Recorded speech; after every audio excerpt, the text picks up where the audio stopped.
And that's just the way it is. So I will be in San Antonio, and I'm going to do that, Grego. We're going to do that. So I know some folks. Uh-oh.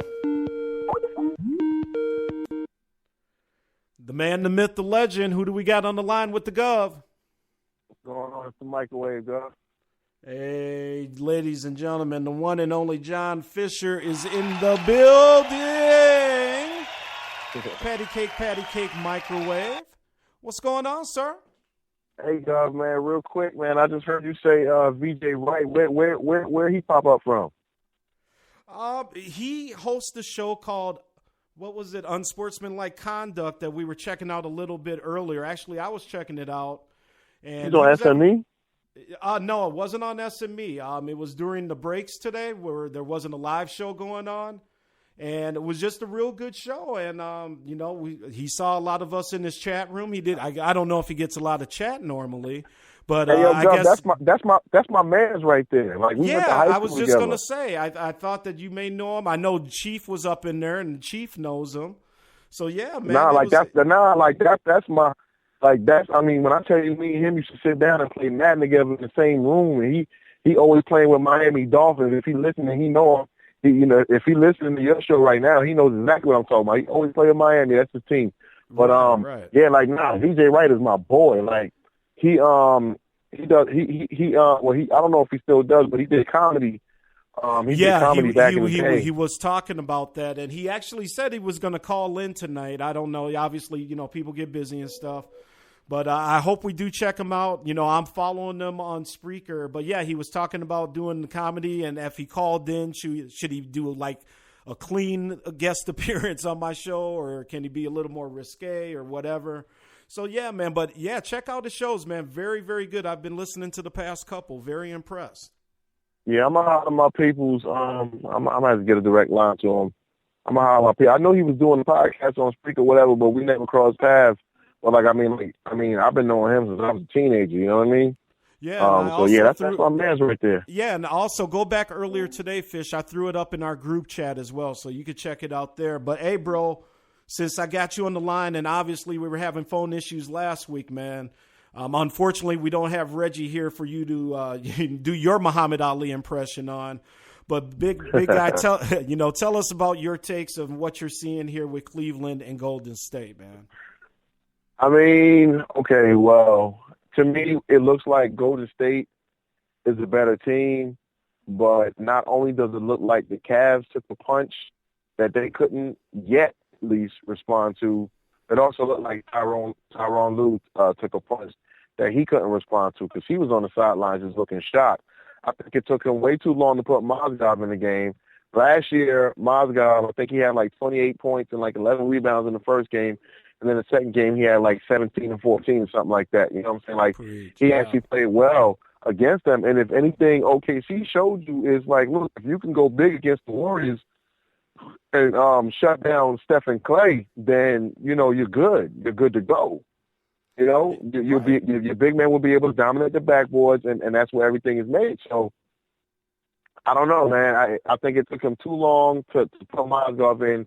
He put him in garbage time. Basically, he was a blowout cat. That dude makes $11 million to sit on the bench and just eat up salary. What do you think about Shumpert? Shumpert needs to do something with his hair, first of all. But what can you expect out of Shumpert? It's to the point where Shumpert is known for his defense. He's not really known for his offense.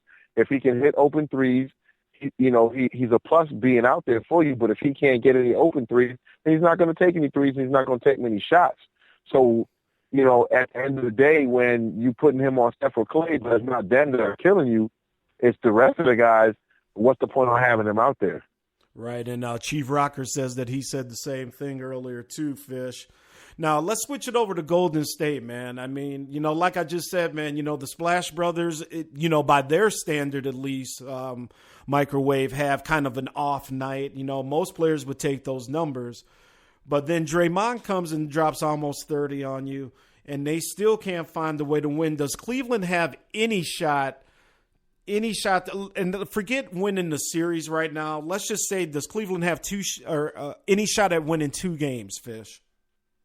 Any shot at winning 2 games? Of course, they have a shot at winning 2 games. But what do you think?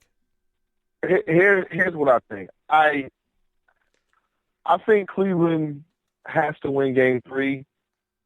Yeah, of course. Even though I'm not one of those who thinks that if they lose Game 3 that they'll lose Game 4. I know Stephen A. was saying that, some of the players will check out and everything.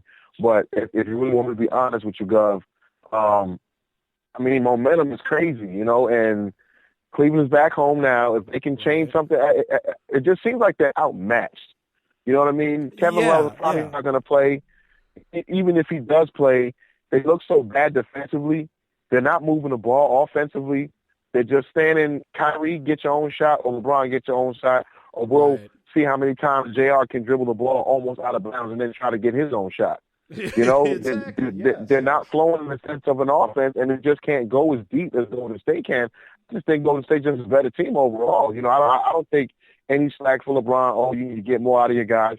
Those guys aren't ready, man.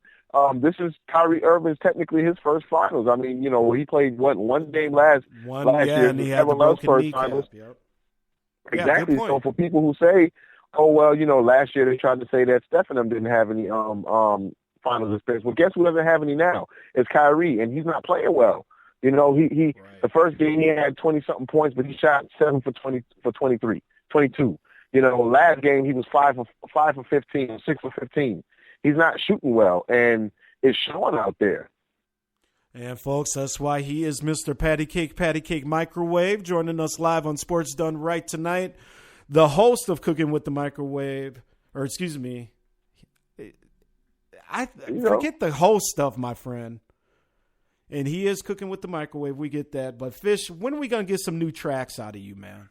We'll get back to the sports in a minute, but, man, when are we going to get some tracks from you? Man, I ain't rapping no more. Speaking of your boy BJ Wright, though, back when he was doing his whole comedian thing, like, it's funny because me and his brother, we kind of had, like, I don't know if you want to call it rap beef or whatever. We went at each other on wax, me and his younger brother.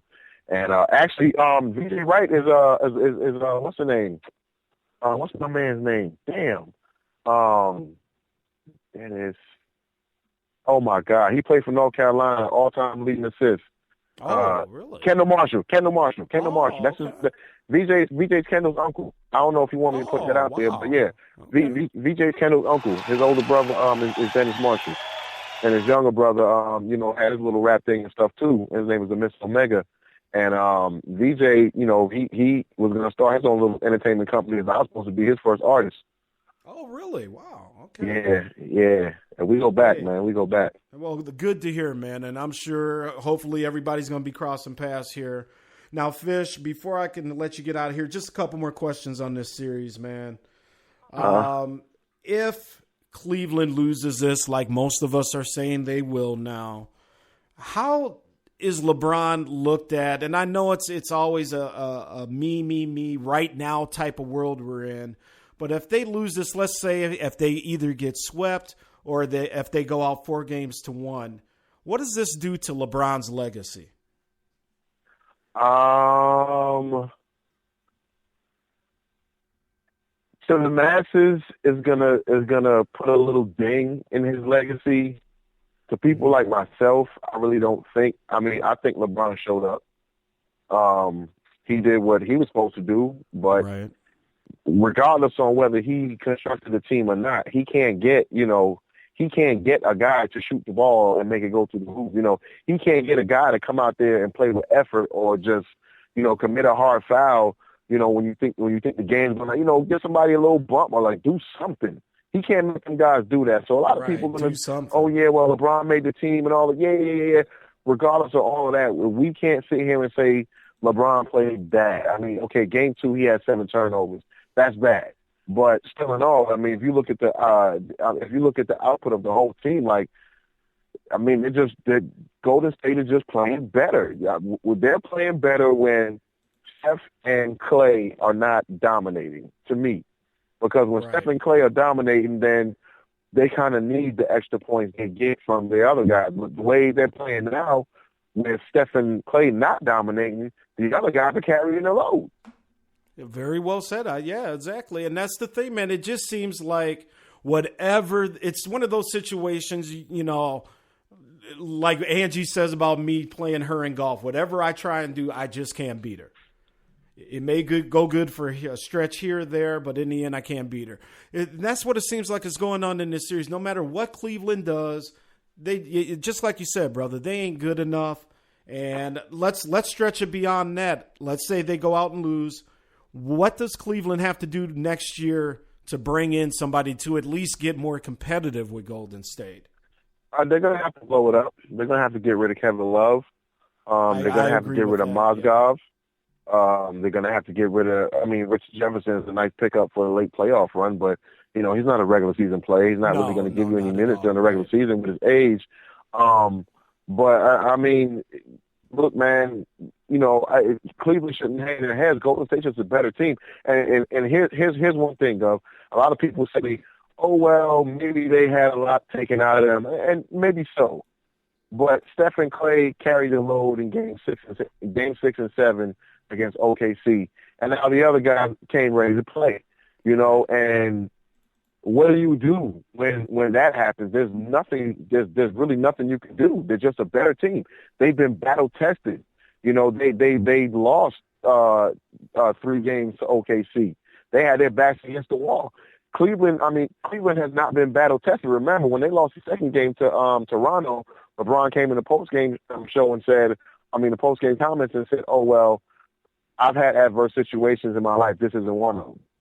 Exactly. So they really weren't tested, and now they're being tested. The question is, how are they going to respond? You got to get the next one. That goes without saying, Fish. But next year, man, they're going to have to blow it up. They're going to have to blow it up, man. Yeah. No, I agree. Got too much money sitting on that bench. Mozgov making $11 million sitting on the bench, riding a pine. Exactly. How much is Shumpert making? Do we know? Do you know offhand? I don't. I think Shumpert's making around Shumpert might be making around like 9. Okay. Around 9 to 11. Yeah, not a small chunk of change by any means. No. But Shumpert's somebody who you keep. He's a good player, but you just got to build that bench. Like, you got to have somebody else the bench that's going to be able to score. Somebody that can give you a solid, like, say, your 6-man, if you're Cleveland, your 6-man has to be able to give you average 15 for the season, to make you viable. Because you're playing in the East, so, okay, yeah. The gap has closed from last season to this season between the East and the West, but still in all, at the top, it's thin. At the top, it's all West. You know what I mean? When you integrate all 16 teams, then it seems pretty even. But at the top, it's all Western Conference. Yeah. So, I'm sorry, boss. Go ahead. Finish your thought. I wouldn't blame LeBron. And shoot, man, if they get swept now, I think he might bounce. I'm really, at first it was a joke with me, man. But the more, especially the way it's playing out, Fish, I'm starting to agree, man. I'm starting to agree. He may, and if he doesn't bounce, he's gonna dismantle the team. He's gonna get rid of Kevin Love. It's gonna be the first thing. He might even look to shop Kyrie. But the reason I think that he may leave, because I figured is, look, boom. And this is a possible scenario, even though it's far-fetched. LeBron can go to the Clippers in a signing trade, and they can get rid of Blake Griffin. Exactly. Well, Fish, man, I'm sorry. Go ahead. I got another question. You're good. No. I know you Finish got to your wrap thought, the show. my friend. I was going to say, and then you already know once LeBron comes to a team, you're going to have the veteran players who are role players are going to try to go over there and sign for the logo. So he would, who knows? He may leave, but I think he may stay and just try to make some moves. But I don't know, man. It's not working for him out there in the East. Cool. Hey, Fish, before I let you get out of here, man, first off, thank you as always for dropping your knowledge. You are a basketball encyclopedia, brother. Tell the folks where they can find you, man. You can find me, Spreaker.com, as John Fisher. Actually, now it's J Fish the Microwave. And you can find me on xsquadaffiliates.com. You can find me on Facebook, John Fisher. You can find me on Twitter at JFishTheMicrowave. Leave the V and the E off. And you can catch me calling in to the